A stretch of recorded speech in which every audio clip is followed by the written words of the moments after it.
Very good. आवाज आ रही है बेटा? आवाज आ रही है? हाँ सर। Okay, very good. चलो, बहुत अच्छे, बहुत सारे बच्चे जुड़ रहे हैं। Good good. चलो, स्क्रीन दिख रहा है? स्क्रीन दिख रहा है बेटा? हाँ सर, वीडियो दिख रहा है।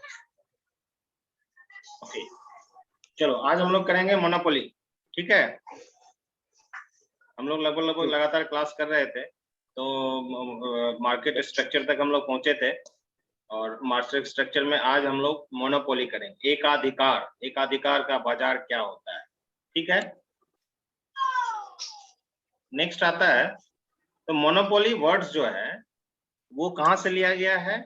वो एक लैटिन वर्ड है, that is mono means single and poly means seller. ठीक है, monopoly, monopoly is A form of market. बाजार का एक फॉर्म है, आकार है, संरचना है। बाजार का जो इकोनॉमिक्स में जो बाजार का संगठन होता है उसका एक फॉर्म है, एक प्रकार है, in which there is only one seller of the commodity. कोई एक वस्तु को बेचने के लिए एक ही विक्रेता। ठीक है बेटा, क्लियर? ओके, अब आता है there are no close substitute. Substitute मतलब उस चीज के बदले दूसरा चीज, ठीक वैसा ही दूसरा चीज।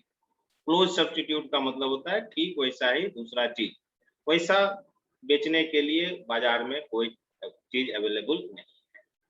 इसका सीधा एग्जांपल एक कर सकते हो, that is railway. Railway is an example. Indian railway हमारे पास एक ऐसा रेल सिस्टम है जिसका कोई सब्स्टिट्यूट नहीं है, दूसरा कोई नहीं। अब आते हैं हम लोग डेफिनेशन पे। मोनोपोली का डेफिनेशन क्या है, परिभाषा उसकी। तो अकॉर्डिंग टू कॉट्सोलियनस, इन्होंने, इनकी एक माइक्रोइकोनॉमिक्स की बहुत ही अच्छी फेमस किताब है, अगर आप लोग चाहो तो खरीद के पढ़ भी सकते हो, एंड बहुत ही बढ़िया से समझाया गया है, स्टैंडर्ड वे ऑफ एक्सप्लेनेशन है। उन्होंने एक डेफिनेशन दिया है मोनोपोली का, कैसे दिया है देखो। Monopoly is a market situation, एक बाजार की अवस्था है, in which there is a single seller, एक ही बेचने वाला विक्रेता है, एक ही विक्रेता है। एक बाजार का सिचुएशन एक ऐसी अवस्था है जहां एक ही विक्रेता है, and there are no close substitute for commodity it's produces. और जो ये एक ही विक्रेता जो बेचता है उस चीज का कोई क्लोज सब्स्टिट्यूट नहीं है, और कोई दूसरा उस फर्म में एंट्री कर भी नहीं सकता। मतलब there are barriers to entry, उसमें एंट्री नहीं कर सकते। ठीक है, and according to Baumol, Baumol ने कहा a pure monopoly is defined as the firm, परिभाषित किया जाता है कि एक फर्म है that is also an industry, वो फर्म जो है एज गुड एज इंडस्ट्री है, and it is the only supplier of some particular commodity, और कुछ खास कमोडिटी का केवल वही सप्लाई करता है, ओनली सप्लायर है। ठीक है, only supplier of the particular commodity for which there exist no close substitute, मतलब उसका कोई क्लोज सब्स्टिट्यूट नहीं है। ठीक है बेटा, सारे बच्चे पार्ट 1 में ही है ना? आप लोग पार्ट 1 के ही बच्चे हो ना? नहीं सर, पीजी का है। ओके, पीजी सर, किसी का आवाज आ रहा है, माइक वॉल्यूम ऑफ कर लेना। हाँ हाँ बिना काम बेटा, बीच में दो 1 मिनट के लिए मैं सस्पेंड कर रहा हूँ क्लास। ठीक है, 1 मिनट के सस्पेंड कर रहा हूँ अभी।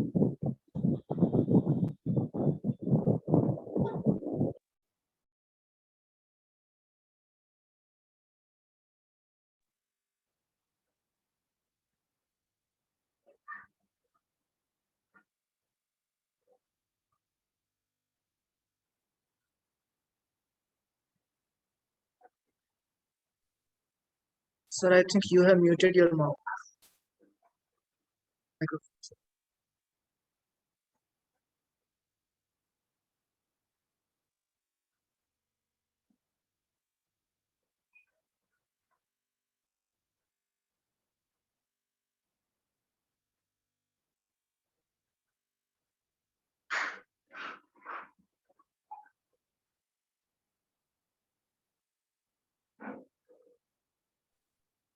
सर, आपकी आवाज नहीं आ रही है, शायद सर आपका माइक ऑफ है। यस यस, अभी ठीक है? ठीक हाँ है सर। बेटा? Yes, sir. ओके, हाँ Yes, sir. चलो चलो, थैंक यू थैंक यू। बच्चे बीच में एग्जिट कर गए थे लगता है, चलो कोई बात नहीं। तो थोड़ा सा पीछे रिकैप, डेफिनेशंस क्लियर हो गया है, मोनोपोली का मीनिंग क्लियर हो गया है, डेफिनेशन क्लियर हो गया है। देन आता है एग्जिस्टेंस, कहाँ अस्तित्व है, उसका अस्तित्व क्या है। तो true monopoly generally exist in, कहाँ एग्जिस्ट करता है, गवर्नमेंट सेक्टर में एग्जिस्ट करता है। जैसे example Indian railway. Monopoly in private business is rare, बहुत कम होता है। और कुछ उदाहरण उसके हैं लाइक गूगल, माइक्रोसॉफ्ट, एप्पल, फिर भी प्राइवेट सेक्टर्स में भी है बट कम है, रेयर है। और कुछ एग्जांपल्स उसके हैं, private firms who have considerable market share, ज्यादा से ज्यादा मार्केट शेयर प्राइवेट सेक्टर्स में अगर किसी चीज का है तो वो कुछ कंपनियां हैं लाइक गूगल है, माइक्रोसॉफ्ट एंड एप्पल्स है। तो इनका थोड़ा सा मोनोपोली है, मतलब बट जनरली गवर्नमेंट सेक्टर्स में मोनोपोली एग्जिस्ट करता है। अब आता है फीचर्स क्या क्या है। अभी जस्ट पिछले क्लास में भी हम लोग एमए वाले को भी पढ़ाए थे, Amalendu was there. Some features हैं इसके। तो फीचर्स क्या है कि one Yes, sir. Seller and large number of buyers, बेचने वाला एक है, खरीदने वाले बहुत सारे हैं, क्या है।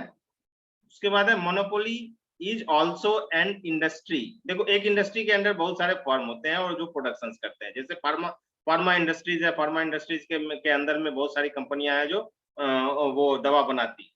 तो उसी तरह से, लेकिन इसमें मोनोपोली में क्या होता है, वो फर्म ही इंडस्ट्री है, समझ गए। उसका कोई छोटा फर्म अलग अलग चीज अलग अलग जगहों पे बनाने वाला कोई नहीं है, वो अपने आप में एक इंडस्ट्री है। And restrictions to the entry of, नया फर्म जो एंट्री करेगा बाजार में उसी चीज को बनाने के लिए उसमें रिस्ट्रिक्शंस है, स्ट्रॉन्ग मतलब बहुत ज्यादा हाईली रिस्ट्रिक्टेड है। नो क्लोज सब्स्टिट्यूट, कुछ वस्तु का कोई भी एकदम क्लोज निकट स्थानापन्न नहीं है। क्लोज सब्स्टिट्यूट मतलब निकट स्थानापन्न नहीं है उस वस्तु का। एंड वो प्राइस मेकर है, जो बेच रहा है वो प्राइस मेकर है, जो तय कर देगा वही प्राइस होगा। रेलवे क्या करता है, जो भाड़ा तय कर देती है वही भाड़ा होता है, कोई उसको रोल बैक करना नहीं है, कुछ नहीं करना है, वो प्राइस मेकर है, ठीक है। मोनोपोली है उसका, वो प्राइस मेकर है। एंड प्राइस डिस्क्रिमिनेशन, कीमत विभेद। कीमत विभेद का मतलब होता है कि अगर हमसे ये किराया लिया गया, सॉरी किराया बोलते हैं, अगर मान लो जो कोई चीज का मोनोपोली है किसी आदमी का, किसी फर्म का, और वो क्या किया, एक आदमी से जो प्राइस लिया, जरूरी नहीं है कि दूसरे से भी वही प्राइस लेगा, हो सकता है दूसरे से वो कीमत ज्यादा ले सकता है, ठीक है। इसी चीज को कहते हैं, मतलब कि एक ही प्रोडक्ट की दो अलग अलग वस्तुओं से अलग अलग परिस्थिति में, अलग अलग व्यक्ति से अलग अलग परिस्थिति में अलग अलग कीमत का मांग करना, वो जो कहलाता है वो कहलाता है आपका प्राइस डिस्क्रिमिनेशन। प्राइस डिस्क्रिमिनेशन पे आप लोगों को एक नोट भी पूछा जाएगा, इसलिए उसको और डिटेल से भी हम आगे पढ़ेंगे। देन आता है downward sloping demand curves. Monopoly में क्या होता है, डिमांड कर्व्स होता है, from left to right downward sloping होता है। ये इसके फीचर्स हैं, जरूर याद कीजिए। एकाधिकार क्या है, एकाधिकार की व्यवस्था क्या, विशेषता क्या है, वर्णन करें।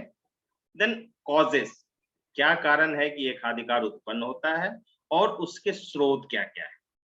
Causes and sources of monopoly power, वो कारण है कंट्रोल ओवर रॉ मटेरियल्स और ओनरशिप ऑफ नेचुरल रिसोर्सेस। या तो रॉ मटेरियल्स, उस वस्तु से, जिस चीज से, जिस कच्चे माल से वो वस्तु बनती है, उस रॉ मटेरियल पे कंट्रोल होगा, तब चांसेस है कि मोनोपोली उत्पन्न हो जाए। या जो नेचुरल रिसोर्सेस हैं, जिसकी जरूरत है प्रोडक्शन के लिए, उस नेचुरल रिसोर्सेस पे कंट्रोल है, तो ऐसे केस में चांसेस है। ये सारे स्रोत है किस चीज के, मोनोपोली पावर डेवलप होने के। उसके बाद आता है पैटेंट्स। हमने कोई चीज ऐसा बनाया है जिसको हमने पेटेंट करा लिया।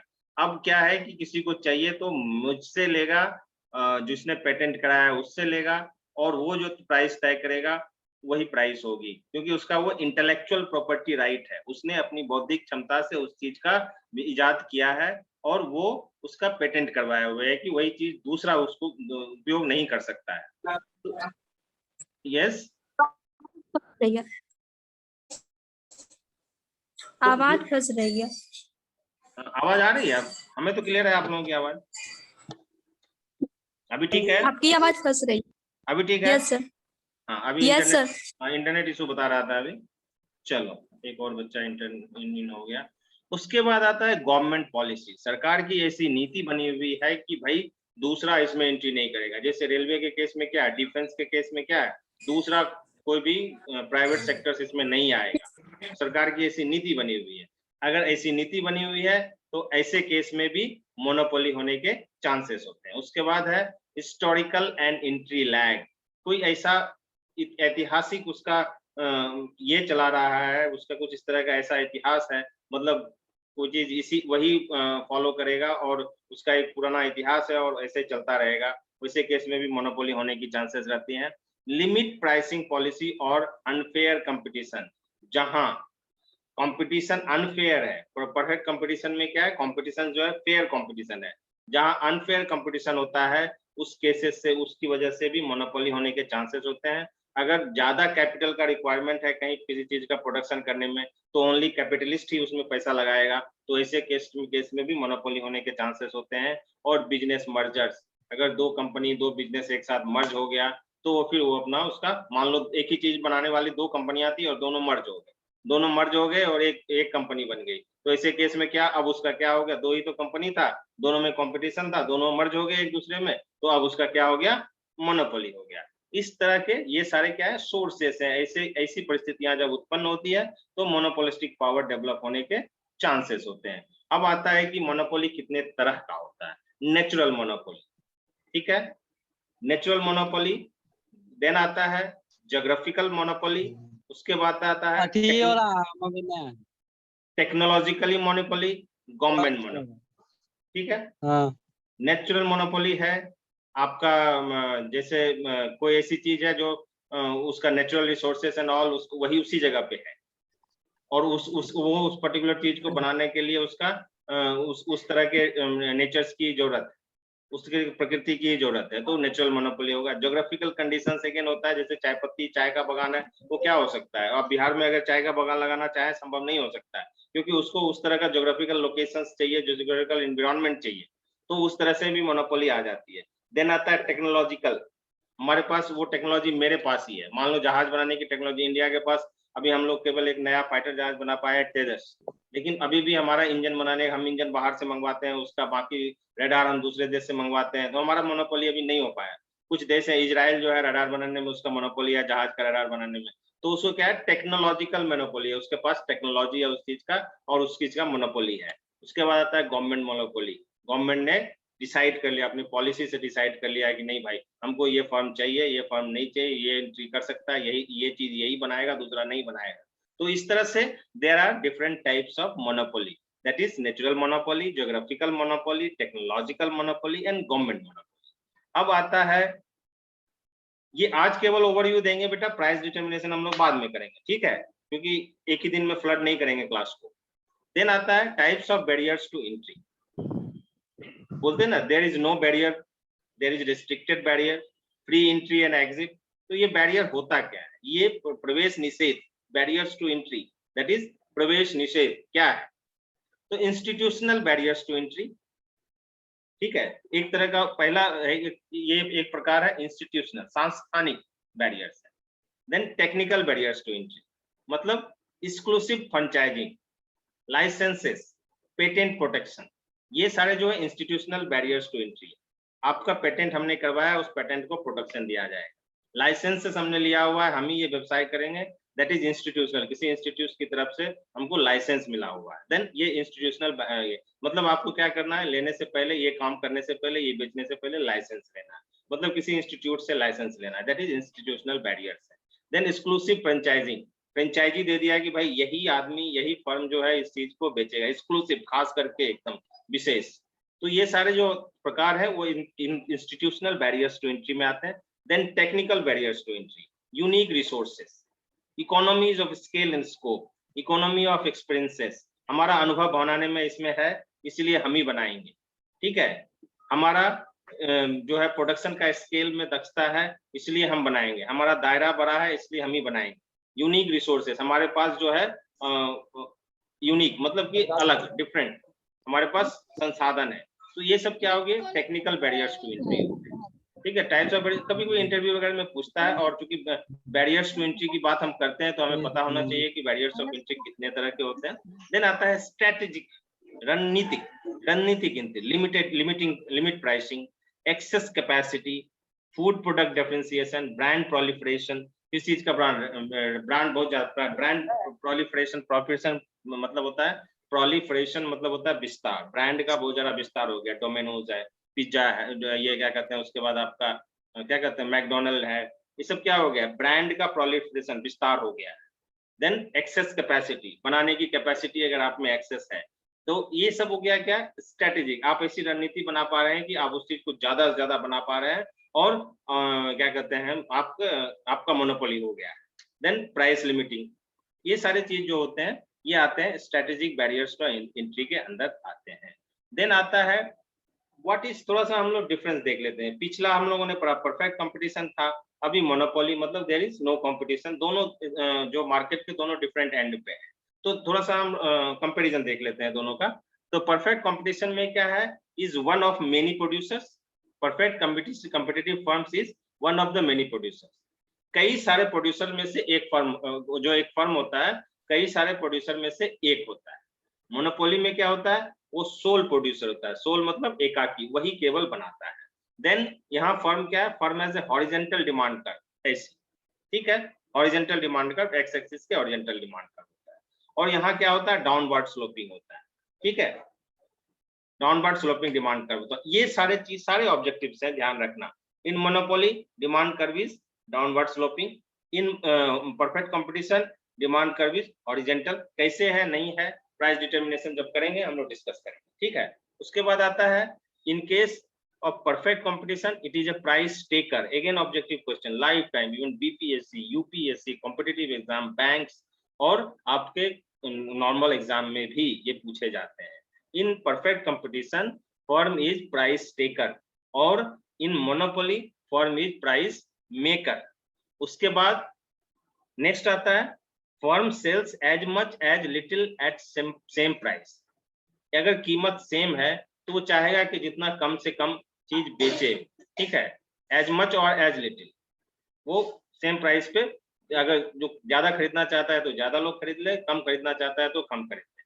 बट अगर यहाँ सेल इंक्रीजेज होता है, मोनोपोली में क्या होता है, अगर सेल इंक्रीज होता है तो वो प्राइस को रिड्यूस कर सकता है, करता है।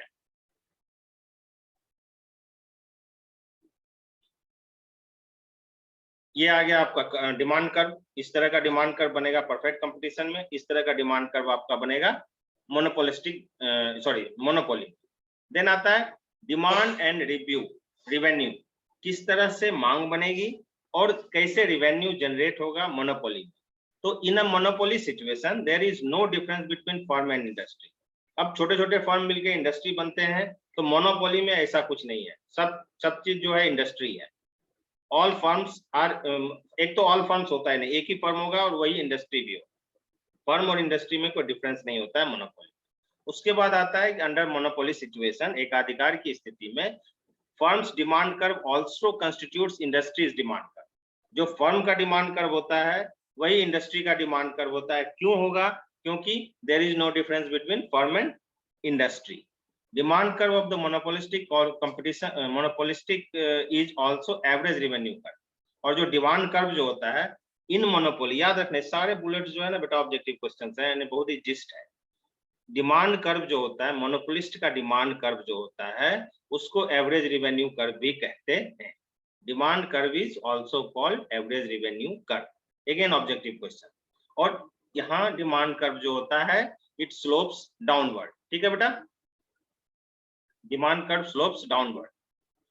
The demand curve will shrink or decrease, या तो shrink मतलब संकुचित होगा या घटेगा। On the contrary, if he fixes the low price, और इसके उल्टे अगर वो लो प्राइस फिक्स करता है तो डिमांड कर्व विल इंक्रीज और एक्सपेंड, ठीक है। हाई प्राइस करता है तो डिमांड श्रिंक करेगा और लो प्राइस करता है तो डिमांड एक्सपेंड करेगा, अगेन ऑब्जेक्टिव क्वेश्चन। उसके बाद आता है अंडर मोनोपोली, हम ये वीडियो यूट्यूब पे ये करके अब इमीडिएट शेयर कर देंगे, तो परेशान होने की जरूरत नहीं है, सारी चीज आपको फिर से मिल जाएगा। Under monopoly, average revenue and marginal revenue curves are separate from one another. Again objective questions, बहुत ही minute line सब है, ये इसको बाद रख लेना बेटा एकदम. Under monopoly, average revenue और marginal revenue curve जो होता है वो सेपरेट होता है, एक दूसरे से अलग होता है. Average revenue and marginal revenue same नहीं होता है, और दोनों होता है slope downward, left to right गिरता हुआ होता है. ठीक है,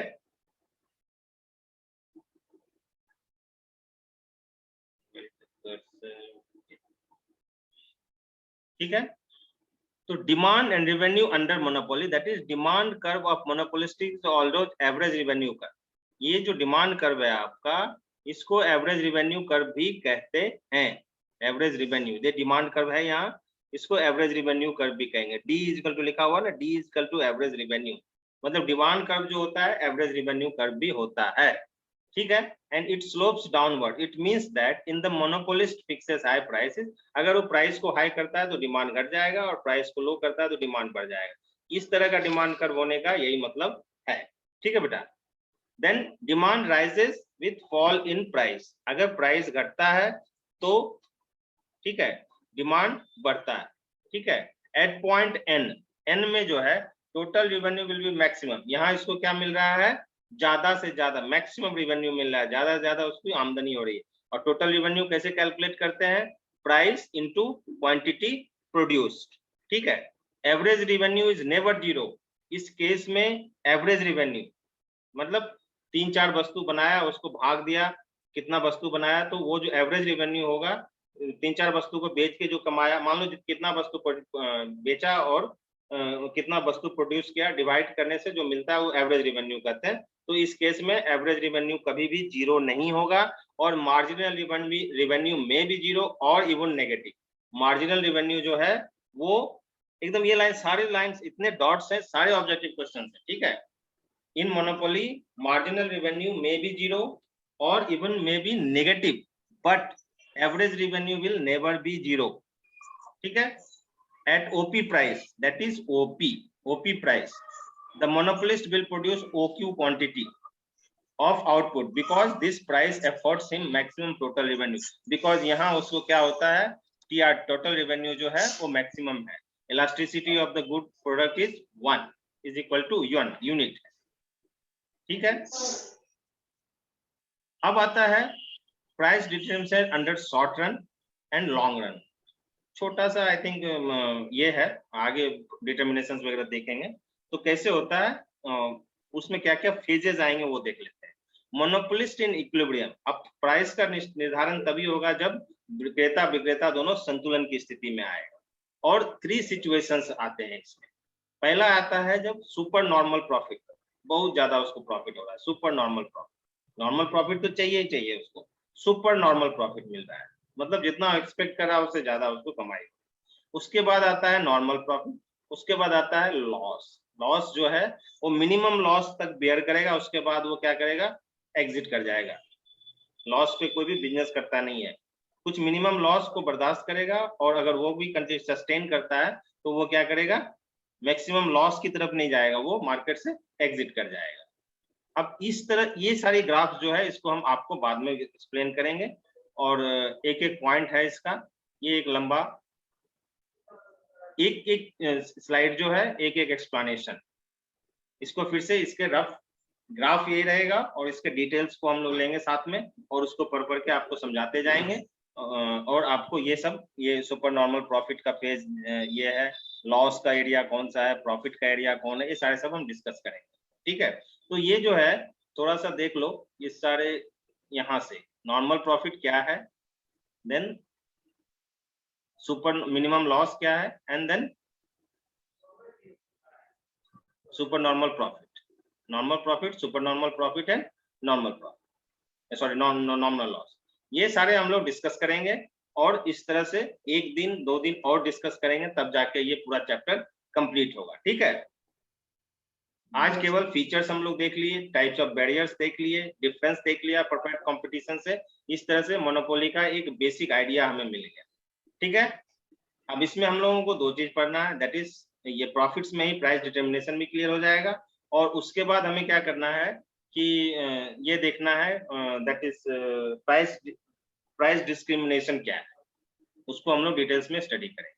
ठीक है, एनीथिंग कुछ कहना है आप लोगों को? No sir. कहना है बच्चे? सर आपका YouTube चैनल का नाम क्या है? अभी जस्ट मैं शेयर करूंगा, आपको पता चल जाएगा। थोड़ी देर में मैं इसको कन्वर्ट करूंगा और भेज देता हूँ।